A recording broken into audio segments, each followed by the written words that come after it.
Baik, bismillahirrahmanirrahim. Assalamualaikum warahmatullahi wabarakatuh. Hari ini kita akan melanjutkan materi pembahasan pembangkit lanjut atau pembangkit 2 gitu ya.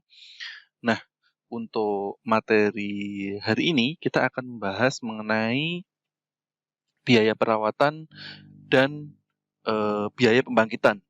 Nah, biaya perawatan sekaligus biaya pembangkitan ini merupakan bagian dari yang namanya analisis finansial gitu ya. Jadi dalam sebuah pembangkit kita biasanya akan diminta untuk menganalisis apakah pembangkit itu layak atau tidak untuk dibangun seperti itu ya. Nah biasanya analisis finansial ini terdiri dari dua bagian besar. Yang pertama adalah pendapatan, gitu ya. Pendapatan yang artinya kita menjual energi dari pembangkit yang kita bangun, gitu ya. Nah, yang kedua adalah komponen biaya, gitu ya. Yang kedua biaya. Nah, di bagian pendapatan ini tentu saja kita harus punya yang namanya ini ya, penjualan energi listrik ya. Jadi kalau misalnya kita buat yang namanya energi listrik bersih, terus kemudian harga jual per kWh yang ditentukan oleh PLN tentu saja, maka kita harus yakin dengan berapa energi yang kita jual dari pembangkit kita gitu ya. Terus kemudian dari energi ini nanti akan dikalikan dengan harga jual per kWh yang dibeli oleh PLN, dan itulah yang kita sebut dengan pendapatan gitu ya, yang menjadi aliran kas masuk dari analisis finansial kita. Nah, dari peramalan forecast pendapatan ini kita bisa melakukan analisis finansial yang pertama mengenai pendapatan. Tentu saja parameter-parameter seperti harga tukar dolar, peraturan istilahnya peraturan harga tarif terbaru seperti itu, terus kemudian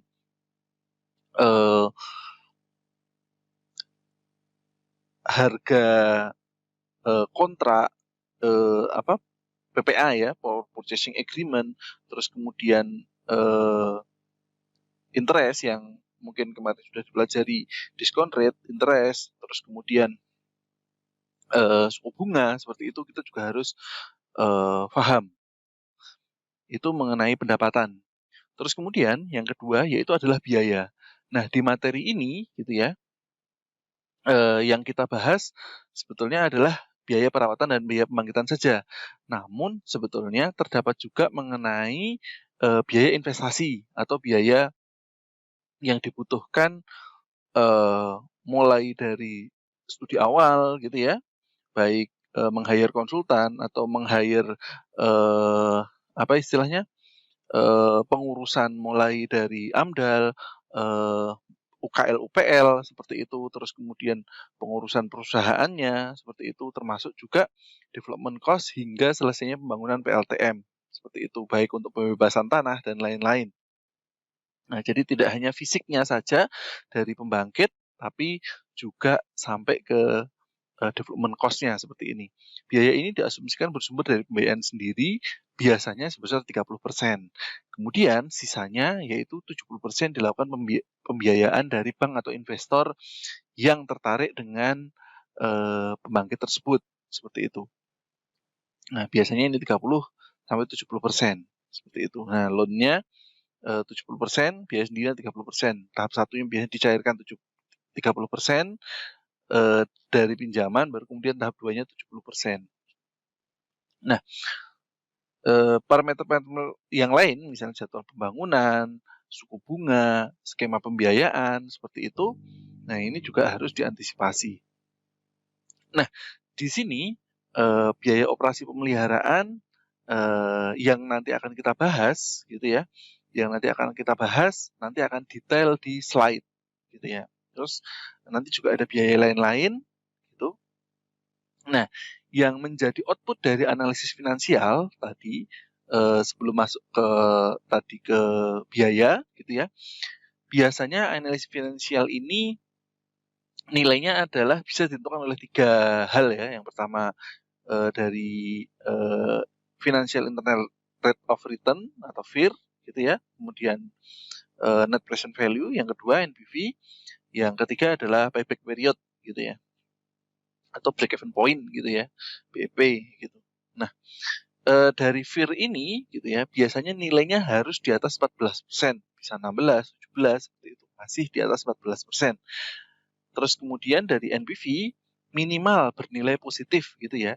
Jadi ada perhitungan nanti di Excel-nya itu NPV dari 0 sampai 1, terus kemudian nilainya dari tahun awal hingga tahun berjalan seperti itu, nilainya harus positif.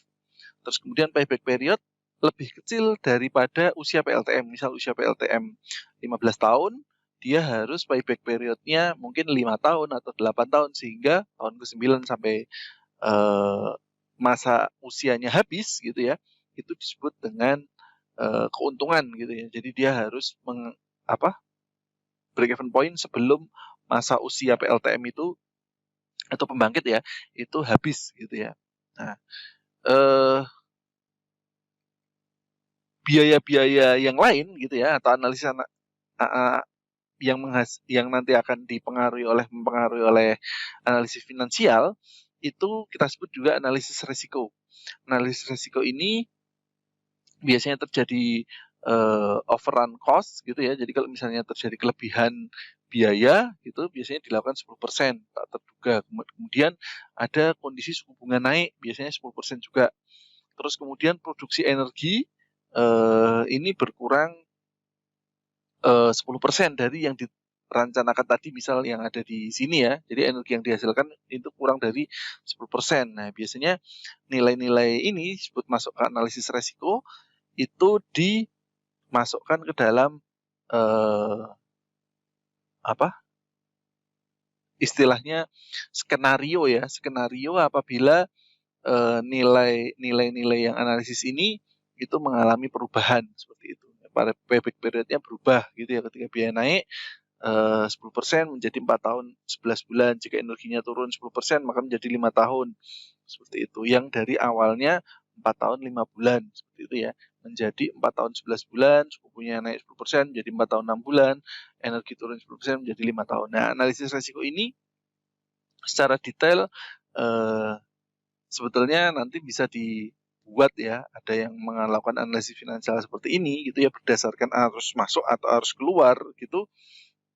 Ada juga yang nanti akan kita bahas, yaitu menggunakan komponen ABCD gitu ya. Nah, di biaya perawatan yang kita bahas gitu ya, terdiri dari biaya fix dan biaya variabel gitu. Nah, di sini kita akan juga membahas beberapa pentingnya alasan perlunya penentuan biaya perawatan. Nanti ada contoh-contohnya juga, apa saja yang jenis-jenisnya biaya perawatan. Terus kemudian faktor-faktor yang mempengaruhi biaya perawatan. Terus kemudian jenis anggaran perawatan, pendekatan persiapan anggaran, dan kebutuhan data untuk biaya perawatan. Gitu ya. Jadi ini sedikit berbeda dengan materi levelistic faktor ya. Kalau levelistic faktor itu hanya untuk menentukan di awal, terus kemudian menjadi satu nilai tunggal yang sebetulnya dia berjenjang menjadi satu nilai tunggal. Nah, ini memang sudah agak detail gitu ya, dimasukkan ke dalam analisis finansial. Nah, di sini harapannya Anda sebagai engineer elektrik gitu ya, ini paham bahwa perancangan teknis itu juga harus istilahnya dipengaruhi juga oleh masalah perawatan alat yang kita rancang tersebut. Jadi kita tidak bisa merancang gitu ya dengan tidak memikirkan bagaimana perawatannya. Misal kita merancang turbin hanya satu, turbin dan generator satu. Nah, jadi nanti kalau misalnya terjadi perawatan, bagaimana gitu kan? Sehingga kita harus merancang atau membuat turbin atau generator itu jumlahnya 2. Jadi ketika terjadi overhaul atau maintenance, maka turbin yang overhaul 1, sedangkan 1 masih bisa beroperasi untuk menghasilkan pendapatan bagi investor gitu ya. Nah itu jadi pengaruhnya bagaimana perawatan terhadap perancangan engineer gitu ya. Gitu. Nah kemudian di sini definisi biaya perawatan yaitu adalah pengeluaran tenaga, dalam hal ini mungkin gaji ya, dan material yang dibutuhkan untuk menjaga peralatan atau item dalam keadaan operasi yang memuaskan.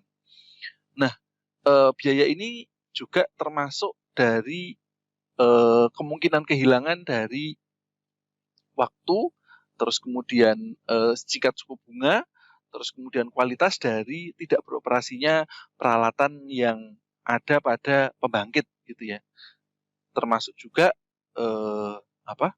penurunan dari peralatan safety dari peralatan, safety dari bangunan, dan safety dari lingkungan pembangkit gitu ya. Gitu. Nah, jadi kita harus paham bahwa tidak hanya material yang ada saja, misal oli,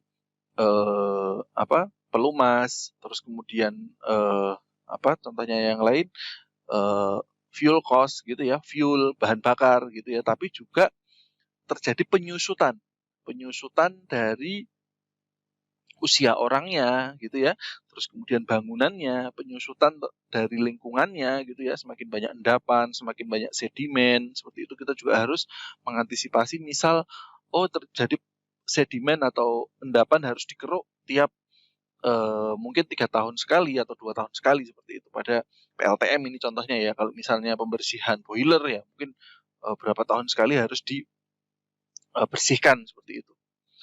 Nah, di komponen biaya perawatan ini yang pertama adalah biaya langsung gitu ya, biaya langsung yang terkait dengan biaya perawatannya. Jadi ketika misal terjadi penggantian, maka biaya olinya berapa, biaya pelepasan peralatannya berapa, terus kemudian biaya untuk pemeriksaannya berapa gitu ya. Nah, yang kedua ini adalah biaya kehilangan produksi. Jadi ketika dilakukan perawatan tentu saja pembangkit itu tidak beroperasi ya, tidak bisa berproduksi, sehingga ini kehilangan pendapatan. Nah, kehilangan pendapatan ini juga harus dihitung gitu ya. Jadi tidak hanya biaya yang terkait dengan perawatannya langsung gitu, tapi juga kehilangan produksi dari pembangkitnya seperti itu. Nah, komponen yang lain yang harus kita pahami yaitu adalah biaya penyusutan gitu ya, penyusutan dari umur, penyusutan dari tadi bangunan, penyusutan bahkan dari personil seperti itu ya, yang semakin senior gitu. Nah, kemudian juga ada biaya standby gitu ya. Jadi pemeliharaan peralatan siaga, misal kita harus menyalakan pembangkit diesel kita untuk mencegah blackout gitu ya, atau mungkin menyalakan lebih dari kemampuan pembangkit yang satunya gitu ya, supaya membackup beban gitu ya. Nah itu juga bisa dimasukkan ke dalam biaya standby. Nah bisa juga safety ya, tentu saja. Nah peralatan siaga ini digunakan ketika fasilitas utama sedang dalam pemeliharaan, maksudnya pembangkit yang kita rawat itu sedang dipelihara gitu ya. Nah di konsep manajemen biaya perawatan ini gitu ya, tujuannya adalah mengontrol biaya maintenance dan menurunkan biaya maintenance. Jadi minimal Anda tahu berapa biaya maintenance-nya, harapannya gitu ya, menurunkan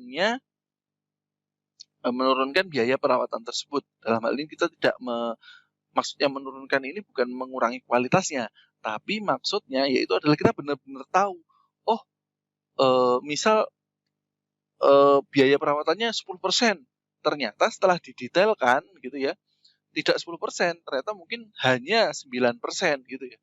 Nah, turun 1% ini istilahnya kalau ordernya miliar kan lumayan gitu kan. Nah, tapi kalau misalnya ordernya ratusan miliar gitu, pada perawatannya 100 miliar menjadi 9%, nah turun 1% gitu kan. Nah, itu kan menjadi berapa tadi? 90 misalnya seperti itu ya. Jadi 90 ya kan 10 miliar kan lumayan untuk menurunkan biaya perawatan ini gitu ya. Terus kemudian maintenance cost saving ini gitu ya. Maintenance cost saving ini tentu saja bisa menjadi keuntungan tambahan untuk perusahaan seperti itu ya. Nah, harapannya kita mengetahui detail kebutuhan maintenance ini apa saja seperti itu. Nah, beberapa alasan untuk biaya perawatan dalam hal ini kita menentukan apa saja yang perlu untuk biaya perawatan. Yang pertama biasanya adalah menentukan cost untuk ya ini detail ya, misalnya untuk driver, terus kemudian prepare budget, terus kemudian input new equipment gitu ya, kemudian control cost. Ini maksudnya driver mengendalikan maintenance cost gitu ya, bukan driver sopir ya, tapi mengendalikan dari maintenance cost gitu. Terus kemudian compare maintenance cost efektif pada industri yang lain seperti itu ya. Terus kemudian develop optimum preventif dan membandingkan dengan tujuan dari maintenance gitu ya.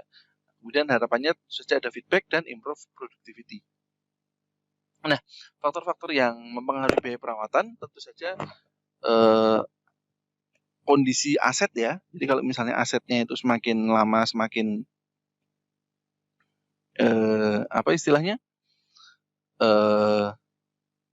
umurnya bertambah gitu ya, maka tentu saja nanti akan operation maintenance-nya juga akan bertambah gitu ya. Contohnya ini PLTU ya, 2 kali 250. Nah, pada tahun keempat masih 5,6 M gitu ya. Kemudian setelah semakin bertambahnya usia gitu ya, menjadi 15 tahun, itu naik menjadi sekitar 7 M gitu ya, kondisi aset. Terus kemudian keahlian dan pengalaman operator, bagaimana dia bisa menentukan apakah ini perlu perawatan atau tidak. Maksudnya yang variabel ya, kalau yang fix jelas. Terus kemudian kebijakan perusahaan, baik menggunakan jenis spare part, terus kemudian mengantisipasi maintenance-nya, apakah jarang atau sering seperti itu ya, jenis layanannya, keterampilan tenaga perawatannya, lingkungan operasinya gitu ya. Terus kemudian spesifikasi peralatannya tadi, jenisnya, dan peraturan pengendalian. Apakah ada peraturan atau tidak? Karena jika misal ada peraturan yang diharuskan standar, misal seperti itu, misal emisi karbon gitu ya, maka dia harus dilakukan penggantian lebih sering, misal seperti itu, untuk filter yang ada di boiler, misal seperti itu. Nah, itu contoh yang mempengaruhi biaya perawatan. Nah, di anggaran perawatan ini kita bisa menentukan untuk mengontrol gitu ya sumber daya keuangan yang diperlukan. Jadi berapa yang kebutuhan yang digunakan untuk maintenance itu gitu ya. Jenisnya ada anggaran operasional, ada anggaran proyek. Anggaran operasional maksudnya adalah rutin, fix ya. Proyek ini variabel. Jadi ketika terjadi perawatan yang tidak direncanakan gitu ya, dalam kerusakan atau mungkin perawatan yang sifatnya tidak berubah gitu ya, maksudnya berubah waktunya seperti itu ya, itu bisa dilakukan melalui proyek, dalam hal ini insidental gitu. Nah, terus kemudian yang berkaitan dengan anggaran operasional gitu ya, nah itu berkaitan dengan perincian. Nah, kita harus nanti contohnya rinci dari komponen OM ini gitu ya, nanti ditunjukkan di belakang setelah biaya pembangkitan. Nah, tujuan untuk mengendalikan operasi tenaga kerja ini harapannya kita bisa mengetahui berapa misal gaji, terus kemudian biaya overhead, biaya material untuk tahun berikutnya gitu ya. Anggaran ini mencakup barang-barang seperti pemeliharaan preventif, mengantisipasi ya, terus kemudian plan shutdown, terus kemudian dilakukan overhaul, modifikasi kecil, dan perbaikan rutin. Anggaran-anggaran operasional itu biasanya harus mencakup ini semua. Kemudian anggaran proyek tadi yang insidental, program-program khusus tadi ya, misal pembelian peralatan modal besar seperti itu ya, misal penggantian contohnya, ya tergantung ya, kalau misalnya di PLT mikrohidro misal ya inletnya atau terjadi valve-nya seperti itu bisa peralatan modal yang besar seperti itu. Dan proyek-proyek pembangunan besar, misal upgrade dari powerhouse seperti itu bisa dilakukan termasuk perawatan yang besar. Nah, terus kemudian dana-dana ini bukan termasuk dalam anggaran operasional rutin ya, maksudnya operasional itu rutin tadi. Anggaran proyek dibagi 3 jenis, dibagi dalam jenis tertentu, baik menjadi bahan tadi ya, bahan kalau misalnya upgrade powerhouse ya bahannya bahan bangunan, tenaga kerjanya ya orang yang bekerjanya, dan biaya overhead yang diperlukan untuk menyelesaikan proyek overrun cost tadi ya, biaya lebihannya. Nah, bisa kita pakai pendekatan historis ya. Jadi kita bisa melihat habisnya kemarin berapa gitu ya. Nah, kita bisa melihat historical approach. Yang kedua adalah berbasis nol. Nah, ini ya sudah kita lihat harga satuan saja. Harga satuan misal dibutuhkan upgrade powerhouse. Ya udah lihat aja harga satuan batu bata di daerah tersebut berapa. Oh, batu bata di harga satuan misal di Sulawesi harganya Rp1.000 misal atau Rp2.000 per bijinya ya. Maka kita bisa merencanakan berbasis nol gitu ya. Jadi tidak ada historisnya gitu. Nah, yang penting untuk biaya perawatan yaitu adalah tenaga kerja, peralatan, suku cadang, dan adanya overhead atau overrun cost ini ya. Gitu. Nah, persiapan anggaran perawatan kita bisa tadi kalau misalnya berbasis historical approach, kita bisa mengkolek informasi dari beberapa tahun sebelumnya gitu ya. Bisa juga mengambil bahan dari bagian accounting untuk melihat kebutuhan, tren kebutuhan biaya gitu ya. Bisa untuk mencari dari operation group gitu ya. Nah, bisa juga mencari dari sales gitu ya. Bagaimana biaya-biaya tadi untuk apa istilahnya? Biaya satuannya gitu ya.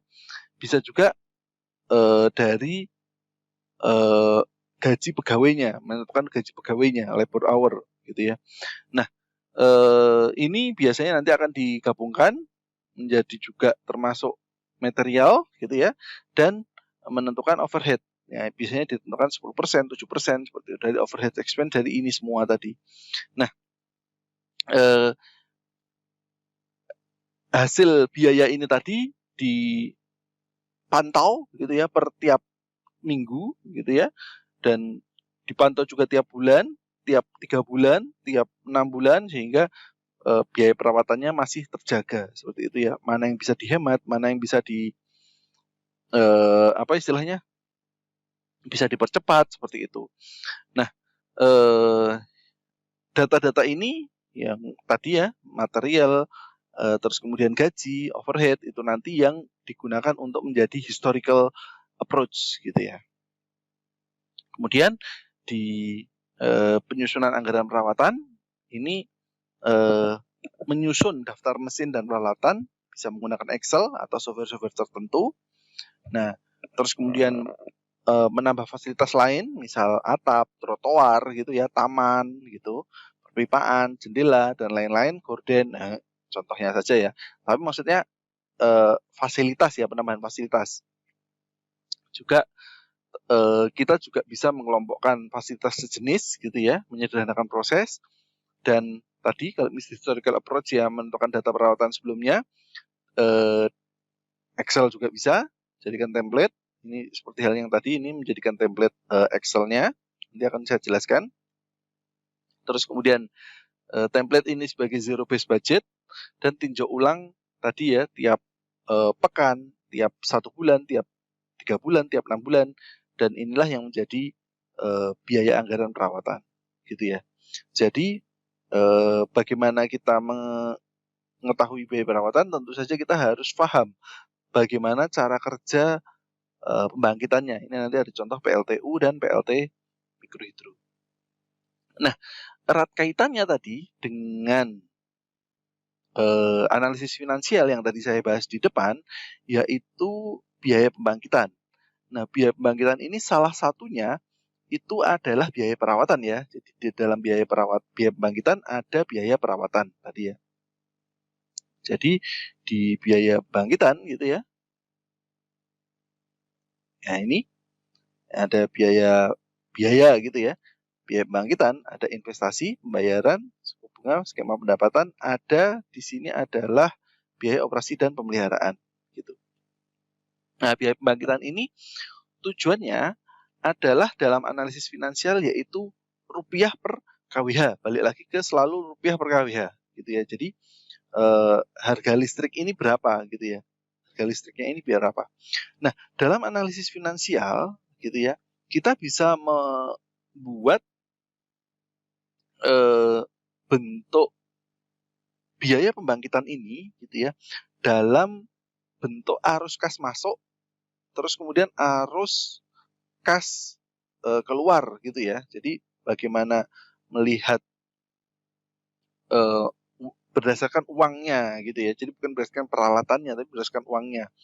Bisa juga seperti ini gitu ya. Jadi berdasarkan apa istilahnya, analisis ekonomi gitu ya. Nah, namun tentu saja ketika kita mendetailkan kebutuhan kita terhadap peralatan ini tidak detail gitu ya. Beda dengan yang jenisnya nanti kalau misalnya kita menggunakan seperti ini ya, spare part gitu ya. Terus kemudian ada oil grease, oil filter gitu ya, komponen D gitu. Nah, analisis finansial seperti ini hanya melihat dari uangnya saja. Betul, bisa juga gitu ya. Tujuannya juga sama, menentukan NPV, menentukan payback period. Ini tadi payback periodnya misal 7 tahun. Sehingga analisis finansial ini berkaitan dengan uang, dengan uang yang mengalir pada perusahaannya. Nah, rupiah per KWH juga dapat di sini. Jadi di analisis finansial ini rupiah per KWH-nya, harga listriknya ini 984 rupiah per KW itu juga dapat gitu ya. Gitu.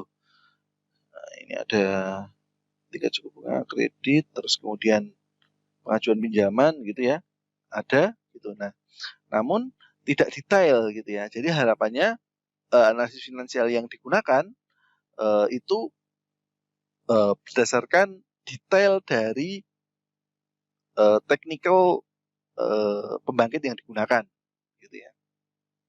Nah, kalau misalnya PLTU ya PLTU-nya, kalau misalnya PLT mikrohidro ya mikrohidronya gitu kan. Nah, itu nanti akan kita lihat contohnya masing-masing. Tapi tujuannya sama, yaitu menentukan rupiah per KWH itu kita harus menjual berapa, layak atau tidak. Tujuannya selalu itu. Nah, yang pertama dalam komponen biaya pembangkitan yaitu adalah komponen A atau capital cost. Ini biasanya menjadi hal yang mudah dipahami gitu ya, yang biasanya sifatnya barang modal gitu ya, yang besar-besar gitu ya, turbin, generator, switchgear, balance of plant gitu ya, governor dan lain-lain, untuk termasuk juga inlet gitu. Termasuk juga ini adalah biaya penyusutan dan bunga pinjaman termasuk margin gitu ya. Nah, di komponen A ini gitu ya, atau capital cost, kita punya yang namanya CRF atau capital recovery factor atau faktor pengembalian investasi. Rumusnya seperti ini gitu ya.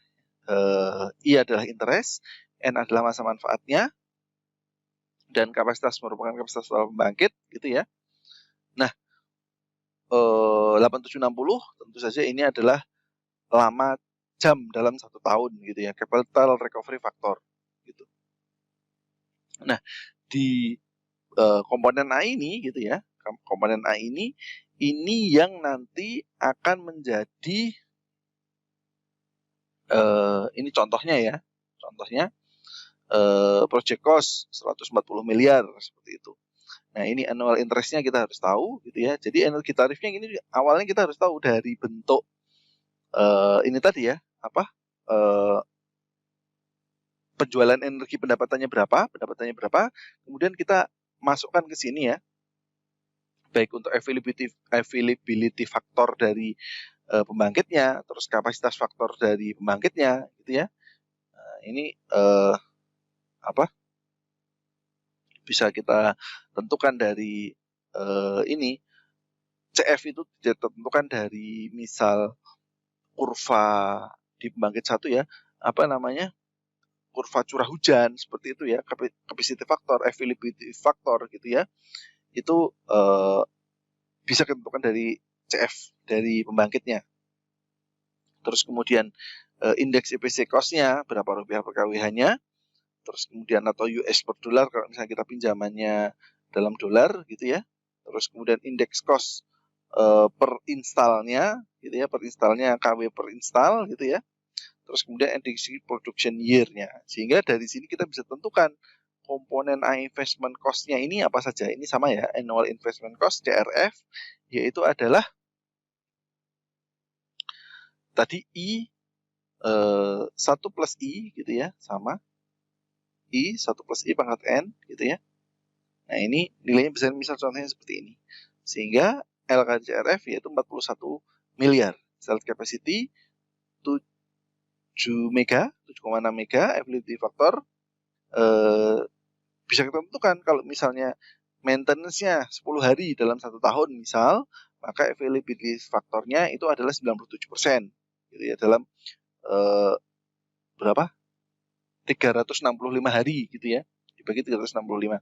Capacity factor 61% yang kita tentukan tadi, misal kalau PLTM ya curah hujan, kalau misalnya batu bara ya bagaimana kapasitas dari boilernya seperti itu, kapasitas dari turbinnya gitu ya. Terus indeks efisiensi cost-nya, kinetic capacity-nya, apakah benar-benar dari installed capacity ini semuanya menjadi generator, menjadi generated gitu ya, menjadi yang dihasilkan. Kalau tidak ya ini menjadi turun gitu ya, kinetic capacity, dan ada losses gitu ya. Losses. Nah, biasanya total cost komponen A ini ditentukan dalam rupiah per kWh juga. Nanti ada contohnya di bawah. Terus kemudian komponen B. Komponen B ini adalah operation maintenance cost. Merupakan biaya yang harus dibayarkan atau dikeluarkan dengan tidak melihat unit pembangkitnya. Jadi kalau misalnya operasi mau berproduksi atau tidak, dia tetap harus mengeluarkan operation gitu ya. Jadi misalnya lampu gitu ya, penggantian lampu, penggantian bushing, penggantian kelistrikan seperti itu ya tetap harus dilaksanakan kan, misal gitu, sebelum terjadinya kerusakan gitu ya. Nah, terdiri dari biaya pemeliharaan, terus kemudian administrasi dan asuransi, dan kepegawaian. OM cost ini atau komponen B ini sama, kalikan CRF, kapasitasnya berapa, kali 8760, kalikan capacity factor. Gitu ya. Jadi komponen B ini yang detailnya tadi, yang fix OM gitu ya, komponen B. Yang pertama adalah gaji ya, contohnya misal ini contoh gajinya misal 5 juta untuk manajernya, operatornya 3.500.000 gitu ya, mechanical technician banyak sekali seperti ini ya, termasuk dari cleaning service misal seperti itu. Nah, spare part-nya untuk fix-nya misal seal-sealnya, gasket gitu ya, O-ring, ring untuk solenoid-nya, rubber, bearing ya. Terus kemudian ini untuk mechanical-nya ya, termasuk juga lighting, kontraktornya biayanya berapa gitu ya. Kita contohnya seperti ini ya, totalnya berapa, termasuk administrasi, office running cost gitu ya, office running cost-nya butuhnya berapa gitu kan. Ini jadikan satu.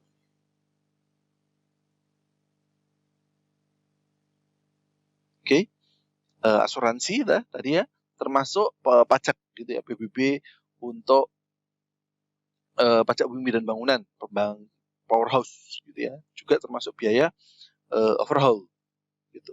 Nah, ini semuanya masuk dalam OM cost, yaitu adalah komponen B gitu, komponen B. Nah, sama satuannya yaitu adalah rupiah per kWh ya, gitu. Gitu. Total tarif rupiah per kWh sama. Besarnya adalah rupiah per kWh. Terus kemudian yang ketiga yaitu adalah variable cost mengenai bahan bakar. Nah, kalau PLTM di sini ini nggak ada ya, di sini PMTM ini nggak ada. Tapi kalau untuk PLT apa istilahnya PLTD gitu ya, biasanya ada ya. Oh iya, biasanya kalau misalnya di PLTA atau PLTM itu ada nanti ini apa? Di rekapnya ini ada penggunaan air ya, ini komponen C ya. Jadi difixkan nanti bayar ke BBWS, namanya jasa air apa? Saya lupa, tapi kita pemanfaatan air itu tetap harus membayar ke balai wilayah sungai untuk PLTM. Kalau misalnya untuk sungai besar ya bisa ke PU gitu ya. Untuk PNBP dari PLTA atau PLTU-nya seperti itu. Nah, di variable cost ini gitu ya, kalau misalnya tadi menggunakan air konstan ya berarti tidak terjadi kenaikan biayanya, berarti variable cost-nya ini fix juga gitu kan. Tapi kalau misalnya terjadi kenaikan biaya bahan bakarnya gitu ya, misal menggunakan batu bara atau solar gitu ya, tentu saja terjadi kenaikan gitu ya. Nah, kemudian komponen C ini sama, harga bahan bakar dikali heat rate dibagi nilai kalor MBTU-nya gitu ya. Bisa kilokalori, bisa MBTU gitu ya. Kemudian yang ketiga, yang keempat yaitu adalah komponen D atau OM variable cost gitu ya. Misal contohnya penggantian pelumas, oli, bahan kimia, air pendingin gitu ya. Semakin sering dan berat kerja si pembangkit, semakin dibutuhkan pula pelumas. Gitu. Contohnya di komponen D ini, misal tadi oli, pelumas, oli trafo, oli pada filter trafo, penggunaan sendiri, trafo utama, trafo tenaga, misal seperti itu ya. Terus kemudian catchment area untuk perawatan tadi sedimen, terus kemudian pengecetan, terus kemudian penanaman kembali untuk apa istilahnya area-area yang mungkin digunakan untuk bangunan-bangunan di sekitarnya kemarin ditebang pohonnya. Nah, ini perlu ditanam lagi gitu ya. Juga bisa dimasukkan ke dalam variabel OM cost, yaitu komponen D ini tadi. Nah, kemudian optional cost atau komponen E ini tidak wajib biaya dalam biaya pembangkitan, namun saat kita berada dalam posisi independent power production atau investor gitu ya, kadang biaya ini turut kita perhitungkan. Komponen ini contohnya biaya saluran. Jadi kalau misalnya kita paham bahwa ini contohnya adalah transmisi dan distribusi line gitu ya. Jadi kalau misalnya kita itu membangun pembangkit, biasanya titik transaksinya losses-nya itu masuk ke gardu induk gitu ya. Jadi antara powerhouse sampai gardu induk itu losses-nya kita tanggung gitu ya. Nah, losses-nya kita tanggung sehingga termasuk biaya cost untuk pembangunan dari transmisinya, termasuk losses dari apa istilahnya, losses dari transmisinya atau distribusinya ini nanti kita masukkan ke dalam komponen E. Ini bisa juga contohnya yang lain yaitu adalah biaya instalasi saluran, gitu ya, dibebankan oleh PLN ke pembeli ini ya. Jadi biaya instalasi komponen E biasa dibebankan PLN selaku pembeli gitu. Ini contohnya tadi ada pendapatannya, capital cost gitu ya. Gitu. Oh ini mulai dari pendapatan dan biaya besarnya gitu ya. pendapatan dan biaya. Jadi fixed cost-nya gitu ya, fixed cost-nya mulai dari tadi pendapatan. Yang pertama adalah pendapatan penjualan tadi, KWH, pendapatan lain-lain, misal dari penyewaan lahan atau penyewaan alat berat yang ada di sekitar powerhouse gitu ya, ketika punya bisa disewakan gitu, jumlah pendapatannya totalnya berapa, termasuk dikurangi biaya operasinya, seperti itu. Nah, di sini ada penyusutan gitu ya, terus kemudian ada laba sebelum pajak dan ditambah pajak. Fixed cost-nya atau biaya produksi per tahunnya inilah yang menjadi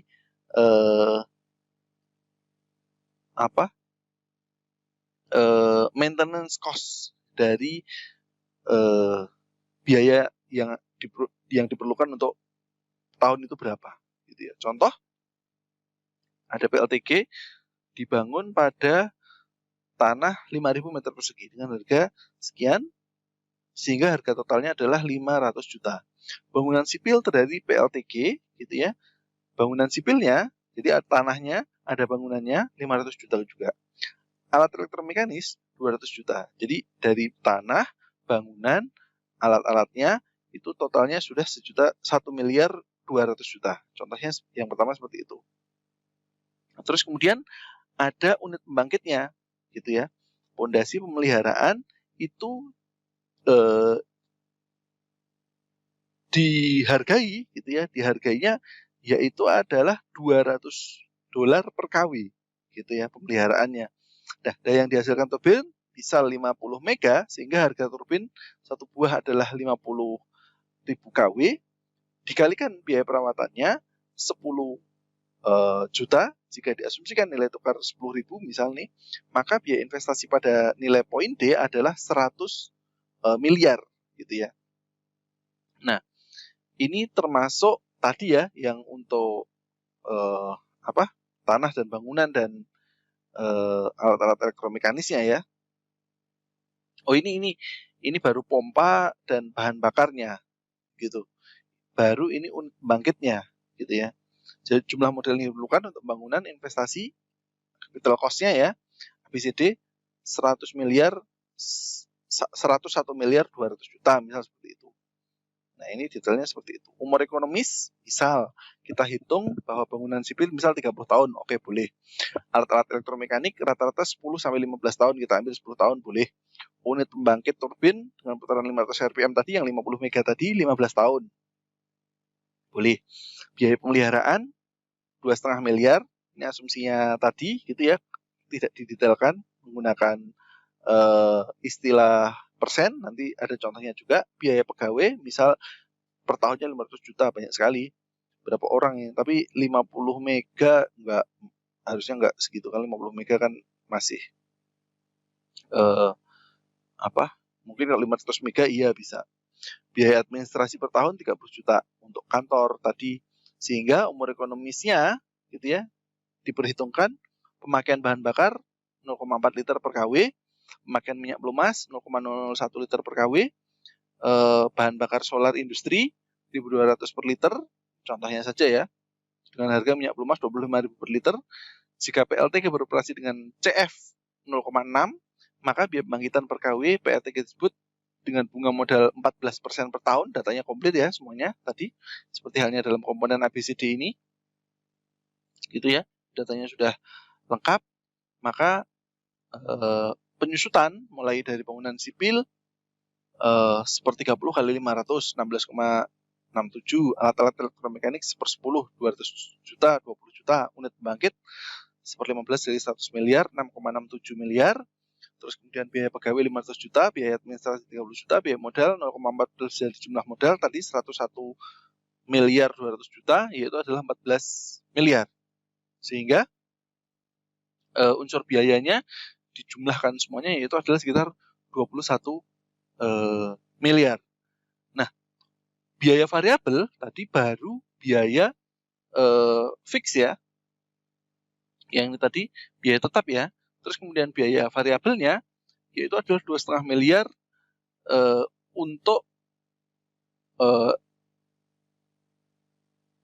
pemeliharaan per 50 mega gitu ya, kalikan 500 rpm gitu. Terus biaya bahan bakarnya 0,4, 480, biaya minyak pelumasnya 25. Contohnya ini seperti itu, tapi detailnya misal di komponen D ini variabel Anda bisa lihat contohnya juga di sini. Ini contoh kasus saja yang terdiri dari unsur biaya variabel, contohnya itu adalah Rp605 gitu ya. Betul sekali. Nah,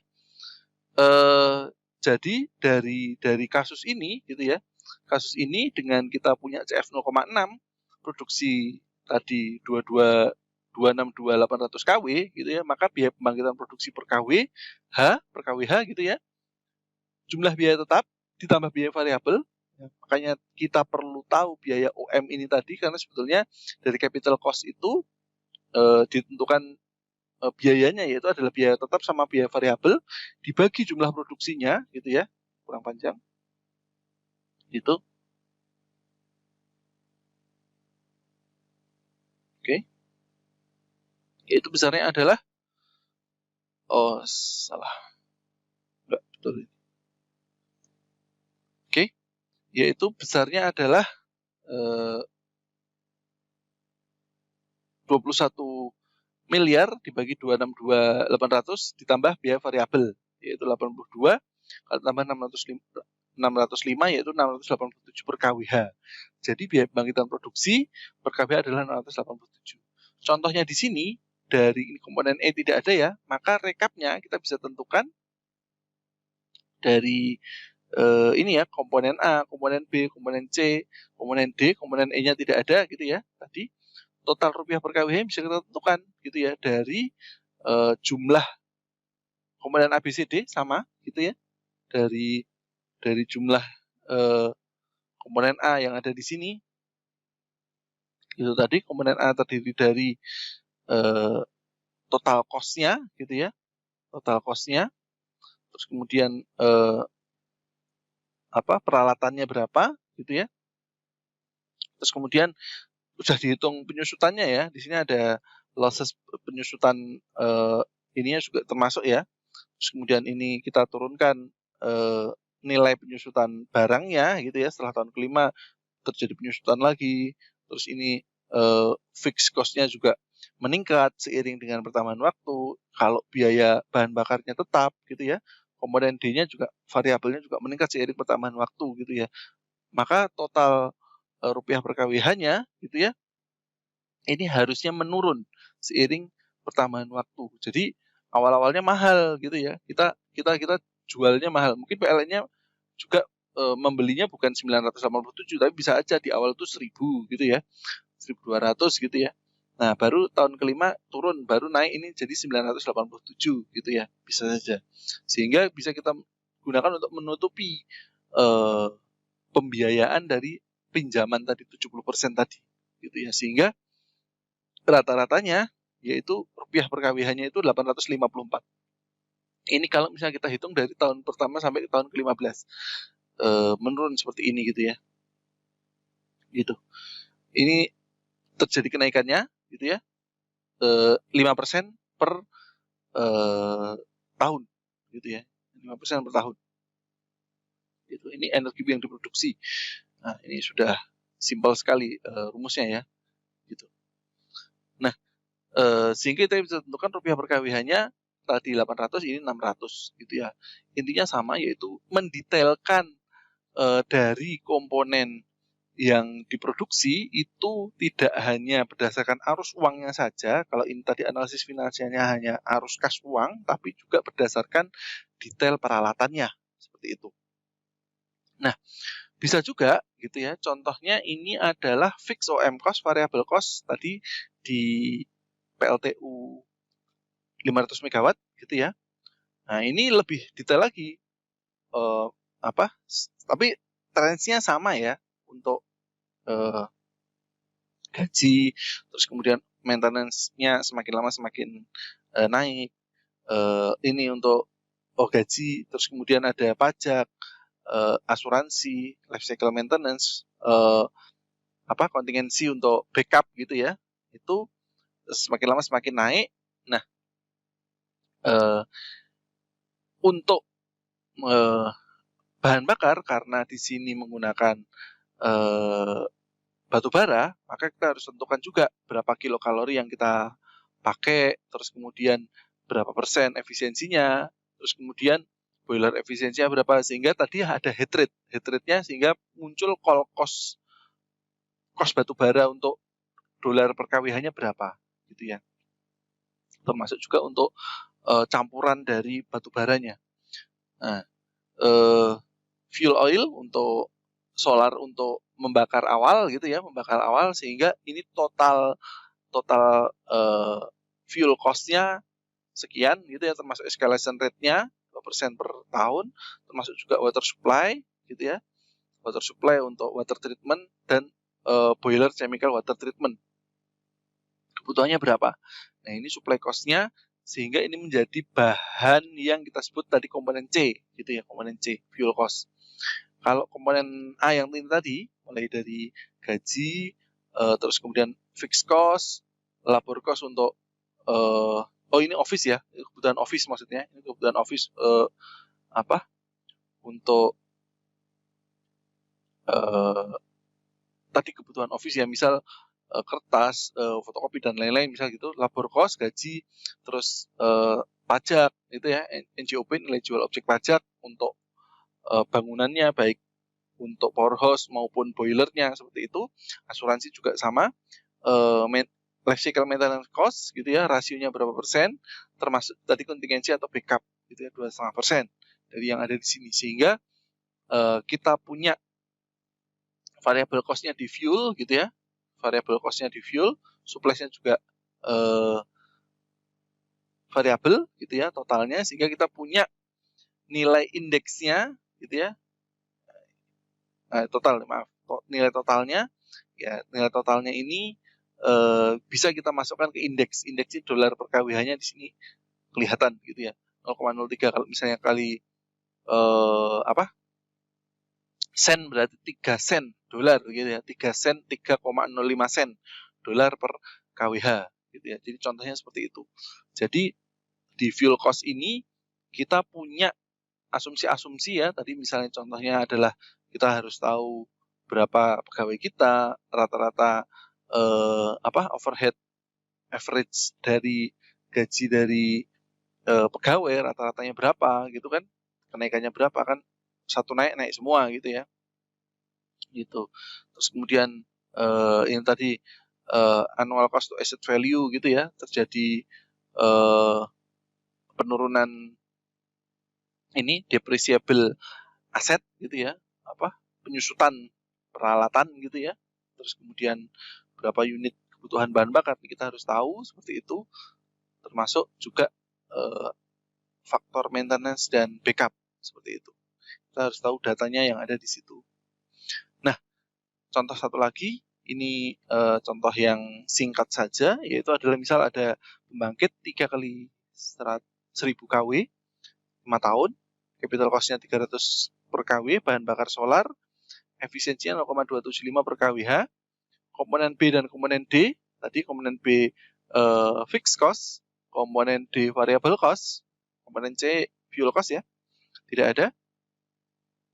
Ini ada mungkin tapi belum disebutkan, dalam sen dolar 0,3 sen dolar per kWh.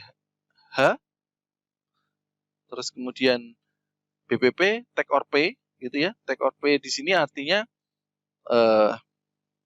ya produksi langsung dibayar, gitu ya. Terus pembangkit bekerja sebagai picker, hanya menyala 2 jam per hari, ya gitu.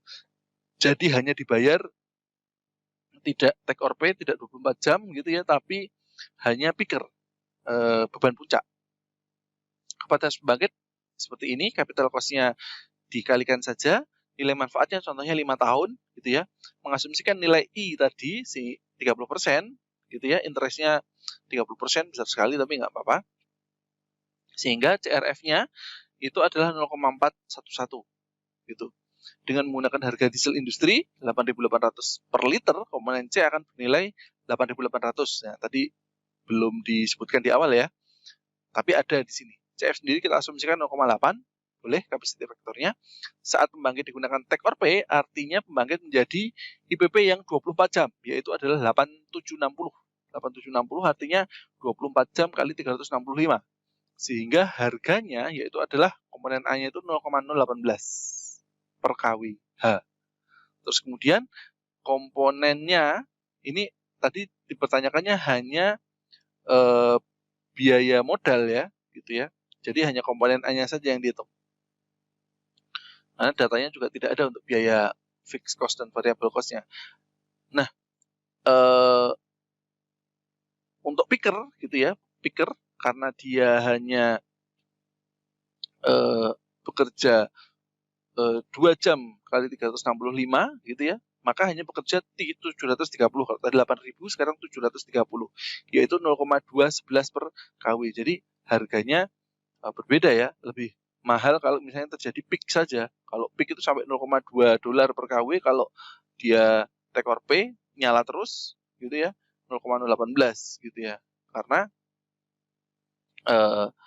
istilahnya kapasitasnya gitu ya, kapasitasnya sama-sama 9.000 gitu ya, ini 9 dolar, capital cost-nya sama 9 dolar, 900.000 dolar, maaf, 900.000 dolar, tapi yang satunya hanya digunakan 2 jam, yang satunya digunakan 24 jam, sehingga pembaginya nanti akan lebih besar yang 24 jam gitu ya. Ini pembaginya kecil, maka hasilnya akan lebih besar gitu ya. Jadi dengan demikian maka harganya tadi sekitar Rp4.400 per kW. Ini detailnya di sini seperti itu. Baik, seperti itu. Mudah-mudahan memahami bagaimana analisis finansial pada pembangkit gitu ya, biaya lain-lain dan seterusnya, termasuk juga mengenai komponen-komponen biaya yang ada pada pembangkit, sehingga bisa melihat laporan untuk analisis finansial dari pembangkit. Demikian, terima kasih, mudah-mudahan bermanfaat. Wassalamualaikum warahmatullahi wabarakatuh.